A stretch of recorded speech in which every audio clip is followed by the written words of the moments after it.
Before I knew much of anything, I knew that I was defined by what was between my legs. I didn't know what it was for. I didn't know what it could do, or what the men of this world seemed to want with it. But I knew they wanted it. There was never a mistake about that.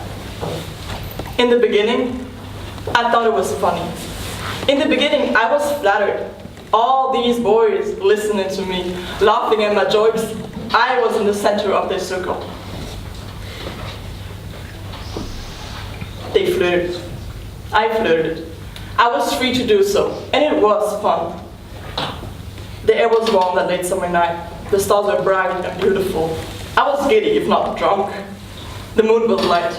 I was young, I was carefree. I was out, I was on. Then their hands were on me. I tried to keep the mood light, not overreact, not make a big deal out of nothing. But their hands were on me. I tried to laugh as I brushed them away. Just laugh. Just having fun, just a joke. But they were not laughing at the joke. They were laughing at me. I was the joke, and I was not having fun. Then it wasn't flattering. Then it was humiliating. I realized that a moment too late, the mood had shifted so suddenly. That once warm summer air became hot and thick as their bodies encircled mine. Their hands, so many hands, were everywhere. Over my shirt, over my jeans, around my waist. I was being lifted, effortlessly lifted and carried away, easily, by the largest of them. Carried through the woods, away from those not part of this group. Carried away from anyone who might care to stop them. Carried until I was dropped, without regard, onto the ground. In a small clearing, I could see the stars. They were still beautiful. They were still bright. And totally indifferent to the fact that everything else about this night had changed. Again, I was in the center of their circle. But this time I did not want to be. I was not giddy, I was not drunk, I was scared. I was disappointed. I was embarrassed. And then, I was almost resigned to what I knew was going to happen. At least now it made sense. Their attention, their flirting, at least now it was in a familiar context. They didn't actually like me. They only wanted to use me. This, at least, feels familiar. It's not like I hadn't had sex I didn't want to have before. It's easier not to fight. It's easier to just let it happen. It's easier, safer, and less horrible if I just convince myself that it doesn't mean anything. It is not important. If I could just pretend, inside and out, not to mind, I would be okay. You can't wreck the willing, right? But that was only a brief thought, because as I glanced around me at the huge, drunk, stupid men surrounding me, I knew there's no surviving this. Not for me. There's no coming back from this one. I had been used before. I was damaged already. But this was different. There were too many. They were too big. Had I really let my life this out of control? This time I had something to look forward to, plans I made. My second year of college about to start, a semester in London. I had to go. I had to survive this. Face it. You put yourself here. This is the end of the road you chose for you. You were asking for it. You deserve this. Endure it. Get through it. Get over it. But I knew, in my soul I knew I would not get over this. I felt the regret of knowing my life would end this night. These boys, these very large, very stupid, very drunk boys, would have their way with me, discard me and move on. I would not move on. I I would not get over this. My life will end here. It's like that moment when the roller coaster starts and you know there's no turning back. Everything what is about to happen is out of your control, and there's nothing you can do about it but to proceed.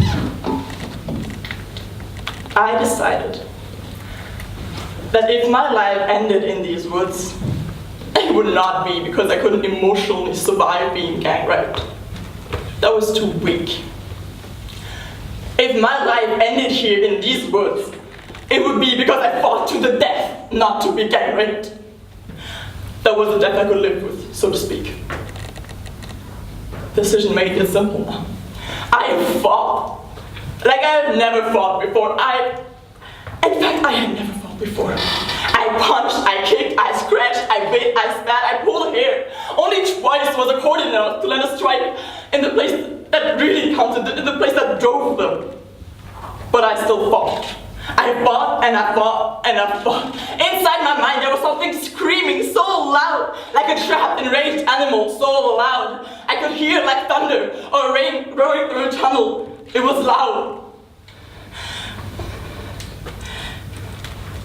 Blood rushing, heart pounding, mind screaming, and I fought. Legs kicking, arms swimming, and I fought.